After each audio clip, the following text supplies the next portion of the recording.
Salut les Miraculeurs, ici Octolady et bienvenue sur ma chaîne. Suite à ma vidéo sur les origines du pan, vous avez été très nombreux à me demander de faire une vidéo théorie sur les origines des différents Miraculous. Même si j'ai déjà parlé de ceux de la coccinelle, du chat noir, du renard ou bien évidemment celui du pan, il y a pas moins de 19 Miraculous dans la boîte que possède Maître Fou, et donc au moins autant de théories à faire sur eux. Mais au lieu de me concentrer sur les 12 inconnus, étant clairement représentatifs des 12 signes du zodiaque chinois, j'ai décidé aujourd'hui de me concentrer sur les 3 Miraculous du dessus de la boîte, que l'on connaît, mais dont on ne sait pas grand chose, le papillon, l'abeille et la tortue. Je rappelle que cette vidéo est une vidéo théorie, je ne prétends pas du tout que tout ce que je dis est forcément la vérité. Commençons tout d'abord par celui dont on sait le plus de choses, le Miraculous du papillon. Il est aujourd'hui en possession de Gabriel Agreste, le père d'Adrien, qui s'en sert de manière néfaste. Le Miraculous est une sorte de broche mauve qui est habité par un kwami du nom de Nourou. On sait que le papillon a rendu son pouvoir mauvais afin d'obtenir ce qu'il souhaite par la force. J'avais déjà commencé à faire quelques recherches pour le papillon pour la précédente vidéo. C'est cette fois-ci dans des mythes de plusieurs cultures différentes que j'ai retrouvé une forte ressemblance avec notre papillon à nous. Dans la civilisation aztèque, les papillons sont associés à la déesse Xochiquetzal, la déesse des fleurs, de la fertilité, des jeux, de la danse et de l'agriculture. Ce qui est intéressant avec cette divinité, c'est qu'elle est l'incarnation de la dualité, car elle est aussi bien lunaire que solaire, à l'image même du papillon qui peut être aussi un papillon de nuit. Le papillon est placé chez les Aztèques au rang d'une divinité à double face. Elle représente à la fois la lumière et l'obscurité. Ils associaient également le papillon au concept de guerre, avec l'idée qu'un papillon butinant les fleurs représentait l'âme d'un guerrier tombé au combat. Le papillon représenterait alors le dernier souffle vital du mort redescendu sur terre sous la forme d'un papillon.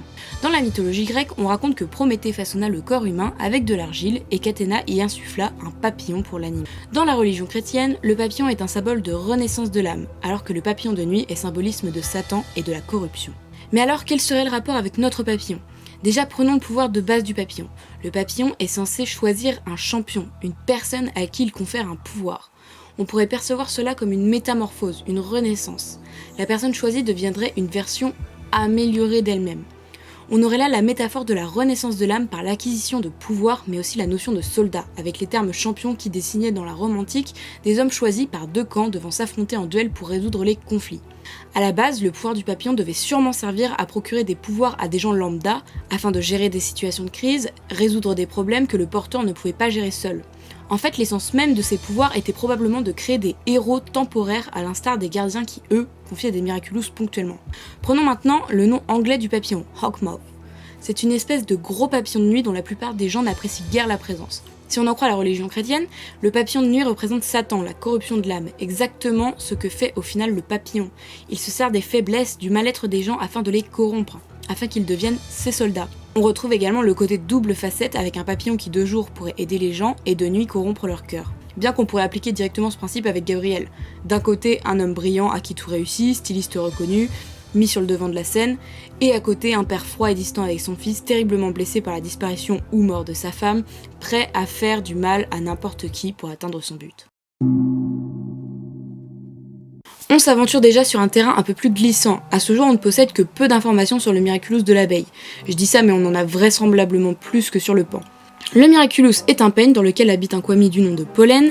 La prochaine détentrice de ce Miraculous sera Chloé Bourgeois, sous le pseudonyme Queen Bee ou Reine des Abeilles, c'est important de le préciser pour la suite. Dans cette partie, on va plutôt parler de la porteuse du Miraculous en question, c'est-à-dire Chloé. Je vais donc moins me concentrer sur les éventuels pouvoirs de cette dernière, car les mythes et légendes sur les abeilles ne me permettent pas de trouver de réels liens entre leur description et une éventuelle capacité de super-héros. Il est intéressant tout d'abord de savoir que l'abeille est décrite comme un animal sociable, dont la vie s'inscrit dans celle de la collectivité à laquelle elle appartient. En gros, l'abeille vit pour aider sa communauté à prospérer. Rien qu'avec cette première caractéristique, on voit que ça ne correspond pas vraiment au caractère de notre Miss Bourgeois. C'est également un animal guerrier qui sait se battre pour défendre sa ruche, ses petits et ses ressources. Enfin, l'abeille est surtout connue pour vivre dans une communauté organisée hiérarchiquement autour d'une souveraine. En fait, c'est l'aspect le plus intéressant de l'abeille. Un des insectes plus gros que les autres est la reine. Et toutes les autres lui sont instinctivement dévouées. Elles ne se battent jamais entre elles, c'est d'ailleurs pour cela que très vite, l'organisation monarchique des abeilles devint un exemple. Il faut savoir que la reine ne pique pas et n'est pas combattante, et que de ce fait, elle était devenue, dans la culture populaire, le modèle du bon souverain.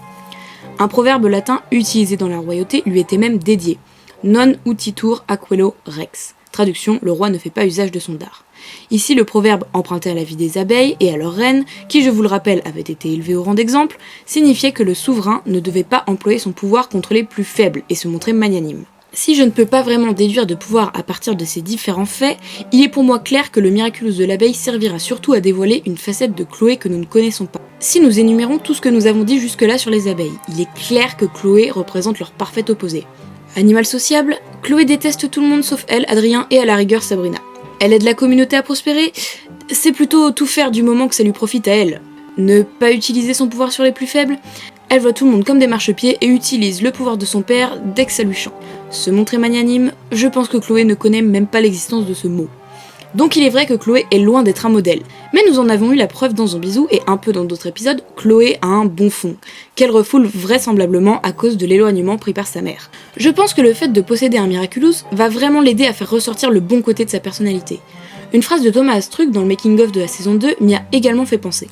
Et en fait, elle rend le Miraculous à Ladybug. Et tout le monde l'a. Pour moi, il est clair qu'on parle ici de Chloé. Voilà mes théories. Une théorie dans la théorie, quelle superbe mise en œuvre. Donc, la mère de Chloé se fera akumatiser, probablement à cause d'une dispute avec cette dernière ou bien à cause de Gabrielle Agreste. Chloé se sentira très mal étant donné qu'elle semble déjà avoir une relation désastreuse avec sa mère. Ladybug lui offrira donc sa chance à ce moment-là. Et globalement, je pense que ça se passera plutôt bien, la mission pourrait même être réussie grâce à Chloé. Mais comme je l'avais expliqué dans ma théorie sur le combat des reines, Chloé refusera probablement de rendre le Miraculous à Ladybug, ce qui entraînera son akumatisation. On aura alors le contraste entre la personnalité actuelle de Chloé et la bonne personne qu'elle semble pouvoir être. Et une fois vaincue, la phrase de Thomas prendrait tout son sens. Chloé se rendra compte de l'erreur qu'elle a fait et rendra le Miraculous à Ladybug, devant pas mal de monde, montrant à tous non seulement qu'elle a été une super-héroïne, ce qui est tout bénef pour Chloé, mais aussi qu'elle peut faire preuve de raison et de gentillesse, faisant ainsi évoluer le personnage sur le plan de la maturité, mais aussi dans la tête des gens. Le Miraculous sera pour Chloé ce qu'il est pour Adrien, une échappatoire. Ce Miraculous va lui permettre de montrer une facette de sa personnalité que personne ne connaît, et c'est grâce à cela que Chloé se rapprochera probablement de ce qu'on dit sur les abeilles. Quelqu'un qui aide, quelqu'un qui protège, quelqu'un qui aime. On termine cette vidéo avec notre honorable maître fou, sur qui nous avons quand même pas mal d'informations. On sait qu'il a suivi une formation de gardien, qui a vraisemblablement été interrompue à cause d'une erreur qu'il a commise. Il est l'actuel détenteur du Miraculous de la Tortue, un bracelet dans lequel vit un Kwami du nom de Wade. Étonnamment, Maître Fou affirme avoir 186 ans et ne semble plus pouvoir se transformer. Mais il peut cependant lire le grimoire des gardiens et soigner les Kwami. La tortue est un symbole fort dans énormément de cultures, donc il m'a été assez long d'écumer toutes les légendes et mythes qui l'entouraient. Mais aussi loin que j'ai pu chercher, elle représente toujours plus ou moins la même chose. La fertilité, la sagesse et surtout la longévité. Si ces faits sont communs à la plupart des cultures, c'est dans la culture chinoise que l'on trouve les faits les plus intéressants. Petit point histoire, on a daté les premières traces de l'écriture chinoise à il y a environ 3500 ans. Et remarquez que ces idéogrammes primitifs, lorsqu'ils n'étaient pas gravés sur de la pierre, l'étaient sur les carapaces de tortues. Par ailleurs, les écritures des anciens étaient considérées comme gravées pour l'éternité si le support était une carapace de tortue, plus encore que si ces symboles étaient gravés sur la pierre. Cette longévité de la tortue et le fait que sa carapace ne se dégrade pas pendant de longues années après sa mort a également intrigué les devins qui lui attribuèrent une véritable connaissance de l'avenir cachée dans les motifs de sa carapace. Ils inventèrent alors un rituel qui consistait à jeter une carapace de tortue quelques minutes dans le feu. On disait alors pouvoir voir les esprits célestes communiquer avec les hommes en inscrivant des symboles par les craquelures et fêlures causées par le feu sur les carapaces. Voulant reproduire les motifs ainsi engendrés, les devins et les savants d'il y a 1300 ans tracèrent ainsi les premiers symboles qui devinrent progressivement les 214 clés de base permettant l'élaboration de tout le système de l'écriture chinoise. Vous l'avez compris, les tortues seraient à l'origine de l'existence de l'écriture chinoise. On retrouve ici un aspect de savoir, mais surtout d'écriture. On parle quand même ici d'écriture inventée par les esprits célestes, puis repris par les humains qui tentaient d'en comprendre le sens. Je trouve qu'on a une petite similitude avec l'écriture des gardiens. Aucun rapport avec le Miraculous, vous me direz, car c'est sûrement pendant la formation que Maître Fou a appris à traduire le bouquin. Et je ne peux vous contredire là-dessus. Mais par là, je voulais mettre en évidence que ce clin d'œil n'a pas pu être fait au hasard, car je pense que le Miraculous de la Tortue est un Miraculous essentiel au rôle de grand gardien. En effet, quelles sont les caractéristiques majeures de la tortue ? Sagesse et longévité. Si la sagesse vient avec l'âge et l'apprentissage, c'est ici la longévité qui nous intéresse. Les tortues sont des animaux connus pour vivre très longtemps, et je pense que c'est là une sorte de bonus qu'apporte le Miraculous de la tortue. Après tout, Maître Fou a 186 ans et semble péter le feu, et on sait tous qu'actuellement en tout cas, il est impossible pour un être humain de vivre aussi longtemps. Ensuite, physiquement parlant, une tortue possède une carapace solide, résistante en toutes circonstances, et qui même après la mort de l'animal peut rester intacte pendant des siècles durant. L'arme du Miraculous semble évidemment toute trouvée, il s'agira probablement d'un bouclier, objet plutôt destiné à la défense qu'à l'attaque. Enfin, je vous parlais plus tôt qu'en Chine, les devins croyaient pouvoir lire l'avenir dans les carapaces des tortues, et je trouve que c'est un pouvoir tout trouvé pour ce Miraculous. Imaginons qu'en utilisant son pouvoir spécial, la tortue puisse prédire ou visualiser 10-15 minutes dans l'avenir. Ça lui permettrait de pouvoir prévoir quoi faire, anticiper les mouvements de son adversaire, etc. Maintenant que je vous ai dit tout ça, pourquoi ce Miraculous serait essentiel au rôle de grand gardien ? Tout simplement car cela lui apporte longévité, permettant ainsi au gardien de protéger le Miraculous le plus longtemps possible, ce qui devient vital dans le cas de Maître Fou étant donné qu'il est le dernier. Le bouclier, arme défensive, me semble essentiel à la protection des Miraculous et donc du rôle de gardien. Enfin, le pouvoir de prédiction permet à ce dernier d'être paré à toute éventualité en cas d'attaque ou de menace imminente. Ajoutez à ça toutes les compétences qu'un gardien se doit d'avoir et devient alors imprenable. Des news en vrac, car plus les vidéos mettent du temps à sortir, moins je peux vous parler de choses récentes. L'épisode Sirène est sorti dernièrement en espagnol et en anglais. Vous avez été quelques-uns à me demander de parler de Zombizou la dernière fois que je n'avais pas du tout évoqué, alors dites-moi tout de suite car ça sera plus simple pour moi, si des vidéos review vous intéresseraient, des vidéos où je parlerai de l'épisode, de ce que j'en ai pensé et éventuellement quelques théories qui en ressortent. L'épisode Rossignol a quant à lui été diffusé ce 12 mai en Espagne. J'ai à peine eu le temps de vous remercier pour les 5000 abonnés qu'on en approche déjà des 7000, c'est un truc de dingue. Pour vous remercier, j'ai pensé à 3 choses et comme je n'arrive pas à me départager, je vous laisse le choix avec un sondage dans la description.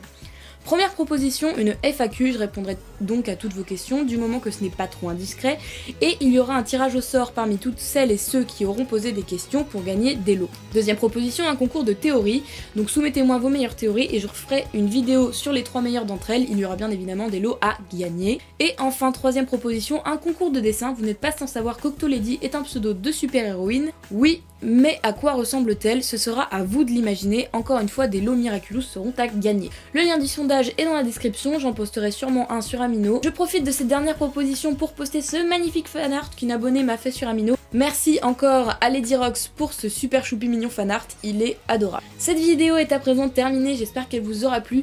Normalement la prochaine sera une vidéo réflexion sur le personnage de Marinette, alors préparez vos torches et vos fourches car tout le monde ne va pas être content. En tous les cas, moi je vous fais de gros bisous et je vous dis à bientôt.